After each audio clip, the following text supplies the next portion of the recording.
బ్రహ్మ నారదునితో ఇంకా ఇలా చెప్పాడు. లోకోత్తరుడైన కృష్ణుని అవతార మాహాత్మ్యం చెప్పాను. ఇక వ్యాసుని అవతారం విను. వేదములు అనే తరువుల శాఖలను విభజించిన పారాశర్యుడు వ్యాసుడుగా శ్రీహరి పుట్టాడు. ఇక బుద్ధావతారం విను. చపలచిత్తం కలిగి అసత్యవాదులై భేదాచారశీలులై పాషండ మత ధర్మాలు పాటిస్తూ లోకసంహారం చేసే దైత్యులు అధర్మవాసనలతో వర్తిస్తూ ఉంటే ఆ ఆచారాలను పోగొట్టి దానవులను సంహరించి పద్మాక్షుడు బుద్ధుని రూపంలో అవతరించాడు. ఇక కల్కి అవతారం విను. ఈ యుగంలో విప్రులు వనజాక్షుని స్తుతించరు.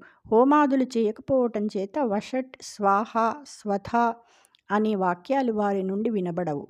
అసత్యం పలుకుతారు, నాస్తికులవుతారు. అప్పుడు కల్కిగా భగవంతుడు అవతరించి అధర్మం అణిచివేసి ధర్మం స్థాపిస్తాడు. శశ్వత్ ప్రశాంతునభయుని విశ్వాత్ము ప్రబోధమాతృ విభు సంశుద్ధున్ శాశ్వతు సదసత్పురుషునీశ్వరు చిత్తమున నిలుపుమెప్పుడు మునీంద్ర. అందుచేత సదా ప్రశాంతుడై అభయుడైన విశ్వాత్ముని ప్రబోధం కలిగి ఆ శాశ్వతుని నీ చిత్తంలో నిలుపుకో మహర్షి. జై శ్రీకృష్ణ.